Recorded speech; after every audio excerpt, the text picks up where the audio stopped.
¿Qué les parece si ahí me acompañas a leer Mateo 6:6? Dice la Escritura: mas tú, cuando ores, entra en tu aposento y cerrada la puerta, ora a tu Padre que está en secreto, y tu Padre que ve en lo secreto te recompensará en público. Desde el punto de vista religioso, hay dos disciplinas que hacemos y que son las que más se llevan a cabo. Espero que las estés haciendo. La primera es la lectura de la palabra. La segunda es la oración. Esta última, la oración, es, digamos, la más espiritual, porque estás conectándote, estás realmente hablando con Dios. Y como te decía ahorita, cada palabra que tú hablas en oración, Él la está escuchando. Por eso tiene que ser muy claro el mensaje, lo que tú quieres hablar con Él de una manera tan clara, tan sencilla, pero a la vez tan espiritual y tan profunda. La oración, iglesia, es la forma de comunicación que nos acerca a un nivel más emotivo, centrado a una relación íntima, honesta y cercana con Dios.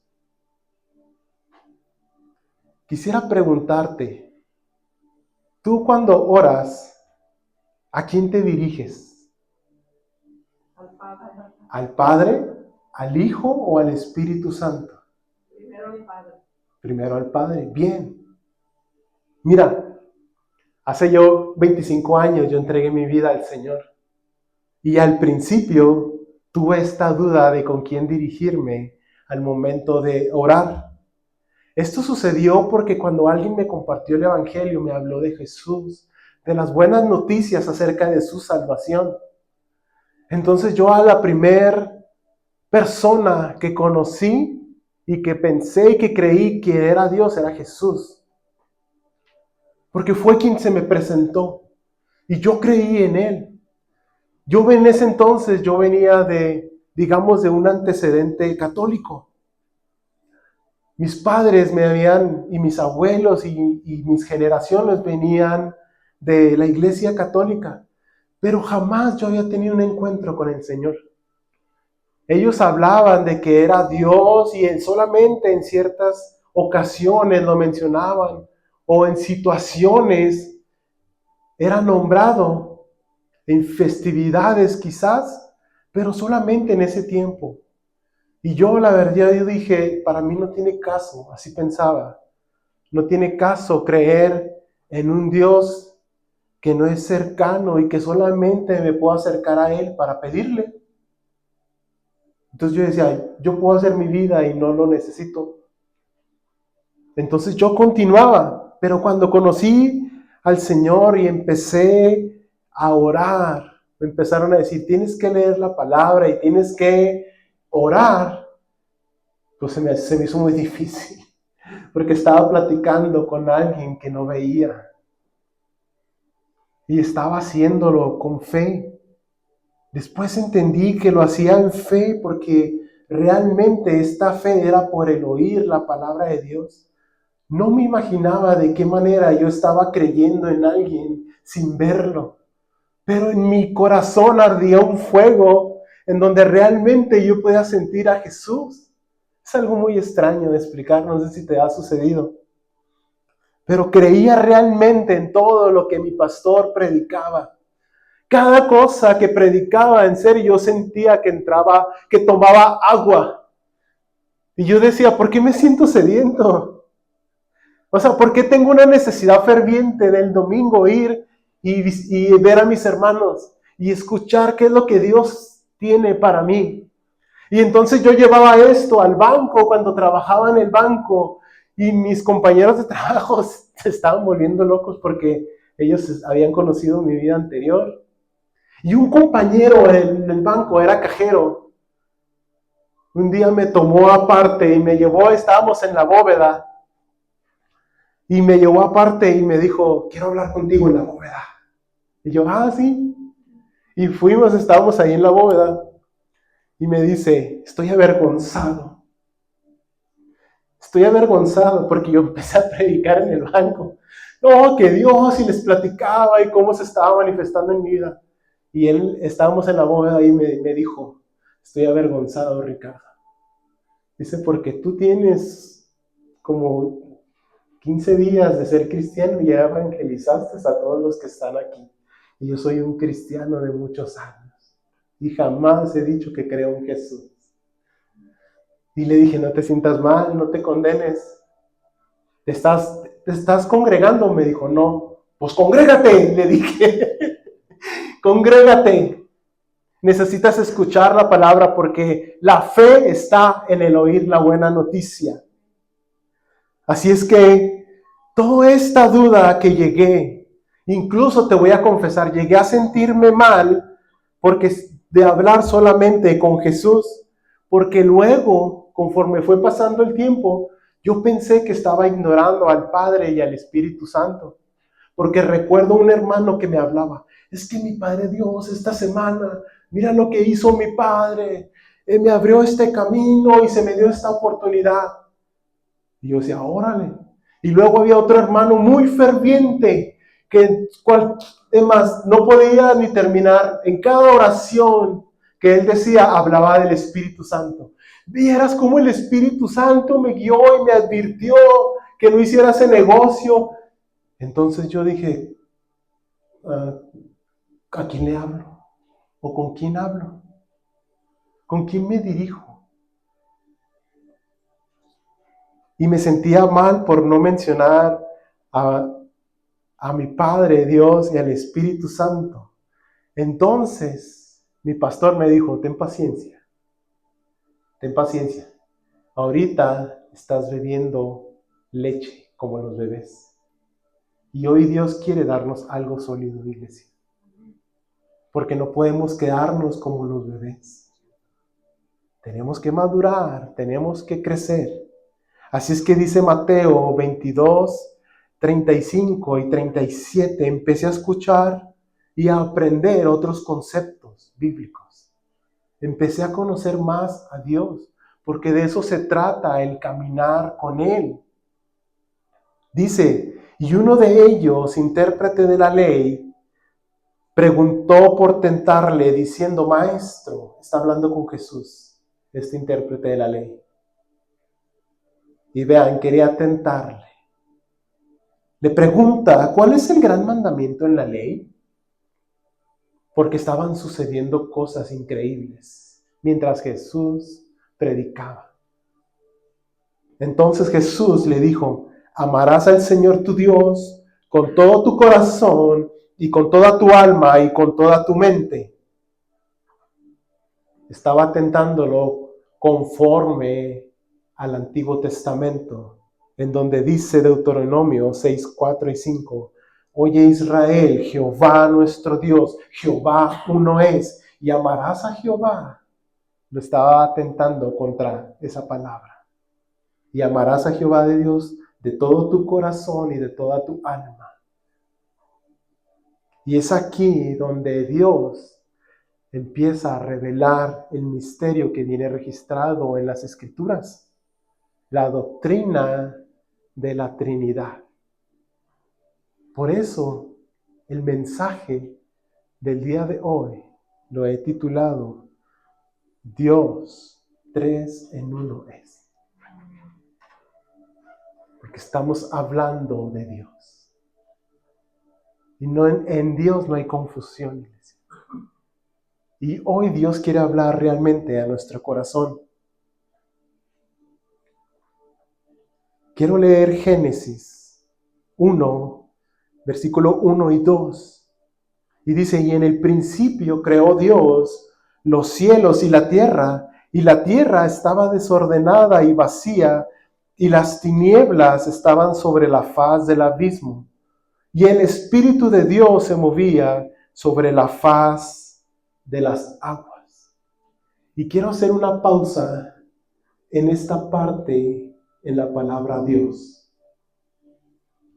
porque en el hebreo esta palabra es el nombre plural más común de Dios para el Antiguo Testamento.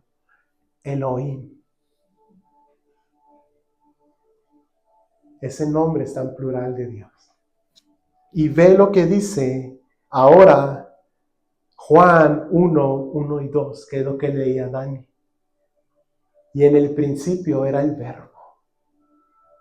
Y el Verbo era con Dios. Y esta preposición, con, lo que está diciendo esa palabra, esa preposición con, significa compañía. Y lo que está diciendo la Escritura de que el Verbo era con Dios es que Jesús estaba cara a cara en ese momento con el Padre, como lo leíamos en Génesis. Entonces en el principio lo que está diciendo, cuando en el principio creó Dios, estaba cara a cara con Jesús. Ahí estaban los dos. Estaban los tres incluso, porque leíamos que el Espíritu Santo se movía sobre la faz de las aguas. Y ahí empieza a manifestar la Escritura y registrar y de hablarnos acerca de la Trinidad. Pero más adelante en el versículo 14, de ahí mismo de Juan, dice, y aquel Verbo fue hecho carne. Pues Jesús es el Verbo y habitó entre nosotros y vimos su gloria. Porque Él es Dios, iglesia. Y gloria como del unigénito del Padre, lleno de gracia y de verdad. Y aunque la palabra Trinidad, si tú la buscas en la Escritura, no la vas a poder encontrar, pero sí está revelada en ella. El ser de Dios, hablar del ser de Dios, es hablar en una profundidad de conocimiento y de santidad que la verdad no creo jamás entenderla. La creo por fe, pero es algo muy profundo, iglesia, hablar del ser de Dios. Y muchos lo que han hecho es que humanamente han hecho y han creado su propio concepto de lo que es el ser de Dios. Y ahí caen en el error. Así es que jamás nosotros determinemos la divinidad en base a nuestra lógica. Si tú lo crees como yo, que realmente Dios Padre, Dios Hijo, Dios Espíritu Santo son tres personas, yo te voy a decir algo, eso te lo ha revelado el Espíritu Santo. Solamente el Espíritu Santo. Si tú estás tratando humanamente de entenderlo, ahí hay un error. No es una herejía, es un error teológico solamente.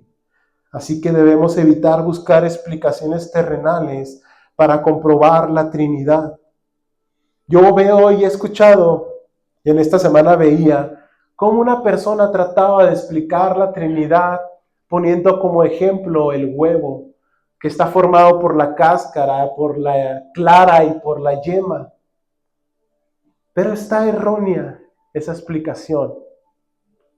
Porque Jesús, cuando vino y estuvo entre nosotros, era 100% hombre y era 100% Dios. Y al huevo, si le quitas cualquiera de los elementos, ya no sería un huevo. El Espíritu Santo, que es quien hoy está aquí en la tierra, entre nosotros, moviéndose, Él es Dios. Él es Dios, iglesia. Por eso les decía que no es bueno que tratemos de explicar la divinidad con nuestras palabras o con nuestro razonamiento. Y quiero hablarte ahora acerca de la divinidad de Jesús. Vean lo que dice Juan 10:30. Yo y el Padre uno somos. Estas son palabras de Jesús. Pero vean lo que dice Juan 5:18. Por esto los judíos aún más procuraban matarle, porque no solo quebrantaba el día de reposo, sino también decía que Dios era su propio Padre, haciéndose igual a Dios.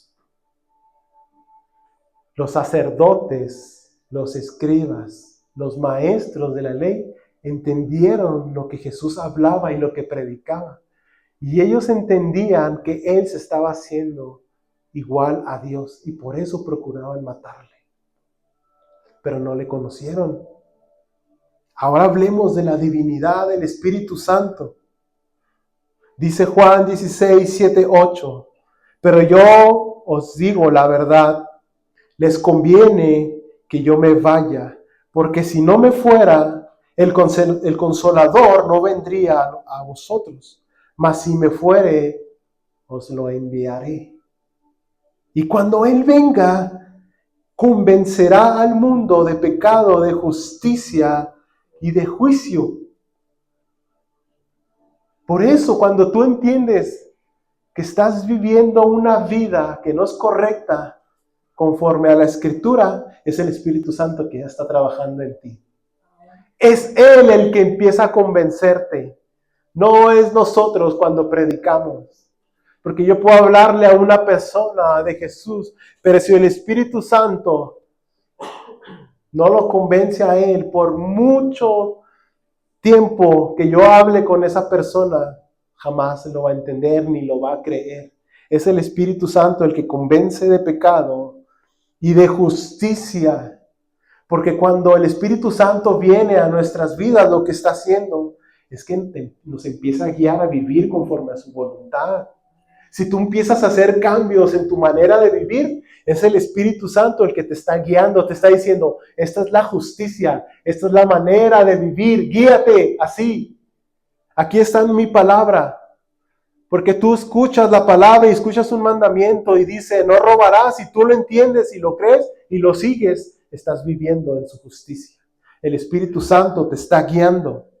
Y dice que también nos convence de juicio. Porque sabes que tarde que temprano tendremos una evaluación conforme a nuestro comportamiento. Y eso tienes que tenerlo en cuenta. Porque va a haber una evaluación, iglesia.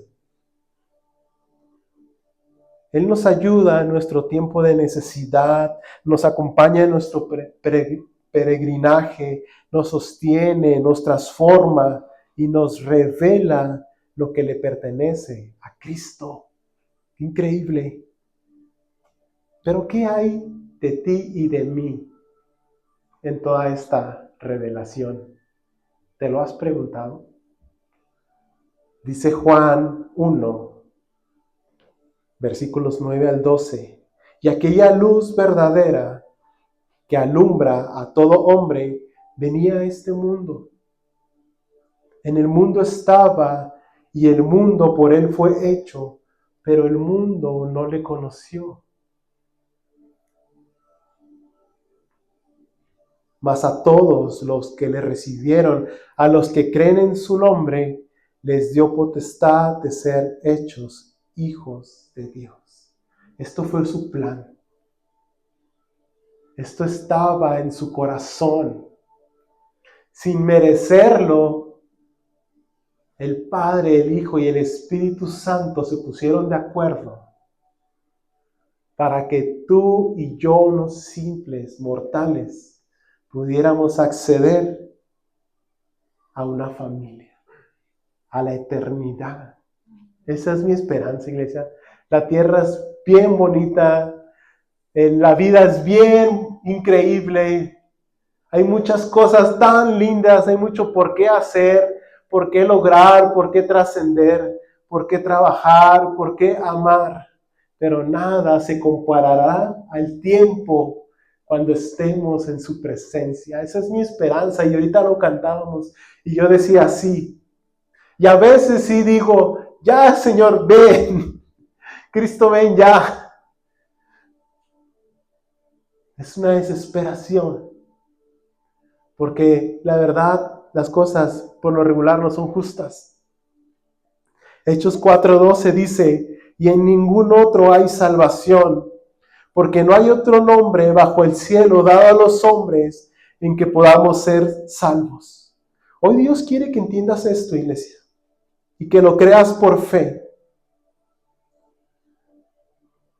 El nombre de Jesús está sobre todo nombre. No hay otro nombre dado a los hombres en que podamos ser salvos, solamente en el nombre de Jesús. Y ¿sabes qué? Me duele mucho escuchar a personas a que digan, no, es que Jesús fue un buen hombre y fue un buen maestro y fue un profeta. Solamente fue él, fue un mensajero, fue como un ángel más. Qué terrible estar negando la deidad de Dios. Y luego hablan de que el Espíritu Santo es una energía. No, el Espíritu Santo es una persona. Y esa persona quiere estar viviendo contigo. Incluso hablan de que los dones del Espíritu ya no están vigentes. Y eso entristece al Espíritu Santo. Porque ahora resulta que nosotros determinamos cómo Él debe de actuar. Entonces nosotros queremos enseñorearnos de Él. Y cuando tratamos de seguir nuestra vida, aún teniendo el conocimiento de Dios, simplemente te voy a decir algo, los que piensan así no son salvos. Y tenemos que rendirnos a Él.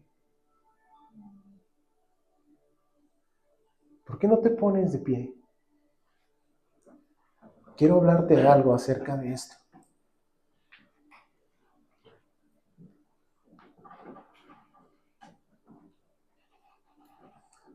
Dice la Escritura,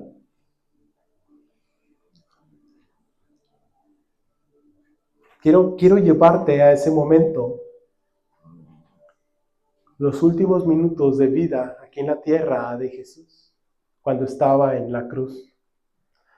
Jesús estaba siendo crucificado. Estaba sangrando, estaba sediento, estaba herido, había sido traspasado, había sido humillado, estaba siendo condenado. Y entonces Él dice unas palabras. Elí, Elí, lama sabactani.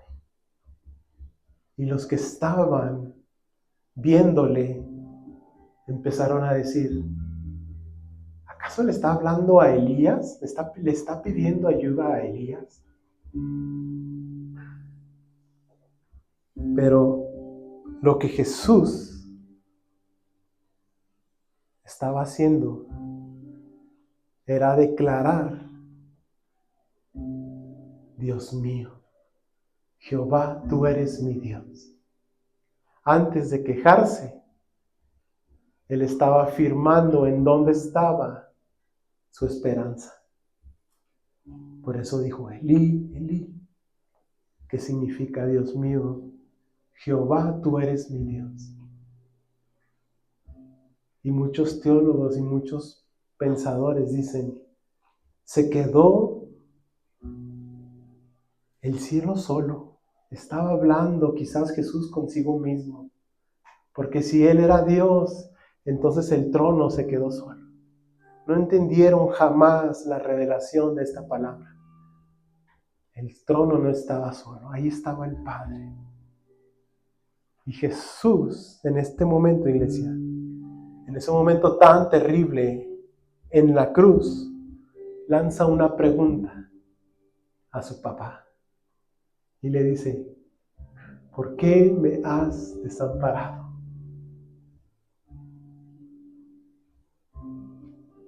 Lo que estaba sucediendo